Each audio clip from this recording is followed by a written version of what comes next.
ക്ഷമ കരുത്താണ്, കഴിവുകേടല്ല.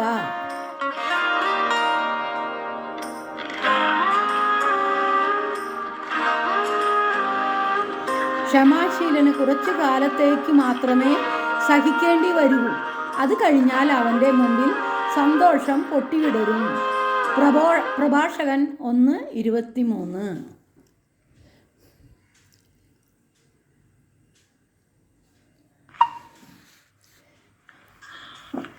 ഉറിയിൽ പാഠം 20. ഉറിയിൽ തൂങ്ങിയ ഉണ്ണികൃഷ്ണൻ. സ്നാനത്തിനായിട്ടു മാതാവു പോകുന്ന കാലത്തെ പാർത്തു നിന്നൊരു നാൾ, വെണ്ണയും പാലും വെച്ചുള്ള കമ്പൂകിനാൻ വേഗത്തിൽ നോക്കി കൊണ്ടങ്ങുമിങ്ങും തൂക്കിന നല്ലൂറി തൻ കീഴിൽ ചെന്നിട്ട് നോക്കി നിന്നിടിനാനൊട്ടു നേരം. പാരിച്ചു ഖേദിച്ചാൻ നീളമില്ലായ്മയാ ലീരേഴുലകമാളന്നവൻ താൻ. എന്തിനു നല്ലതെന്നിങ്ങനെ തന്നീലേ ചിന്തിച്ചു നിന്ന 100 നേരം.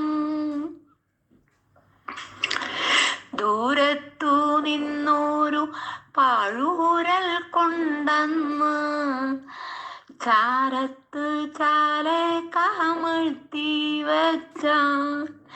ഉന്നതി പോരാഞ്ഞു പിന്നെയതിന്മേലാ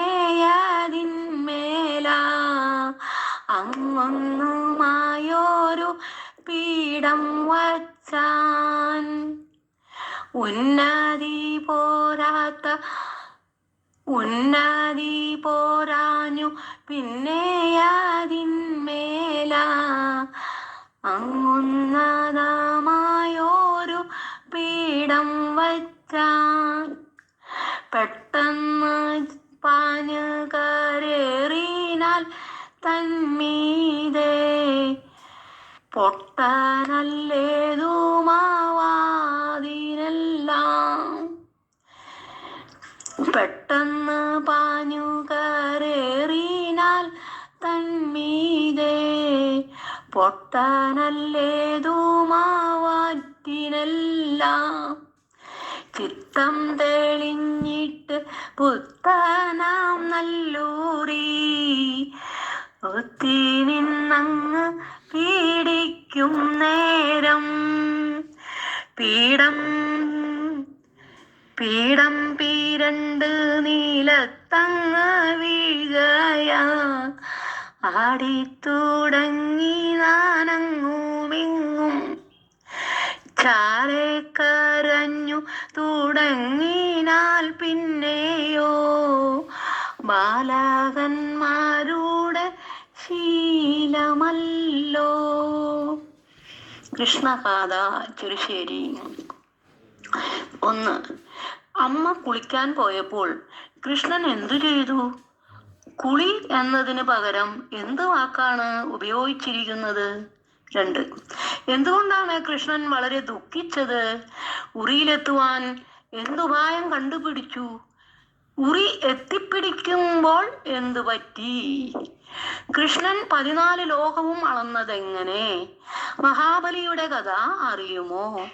അല്പനേരം എന്ന അർത്ഥത്തിൽ കവി ഉപയോഗിച്ചിട്ടുള്ള 2 വാക്ക് പറയുക. കടപ്പാട്.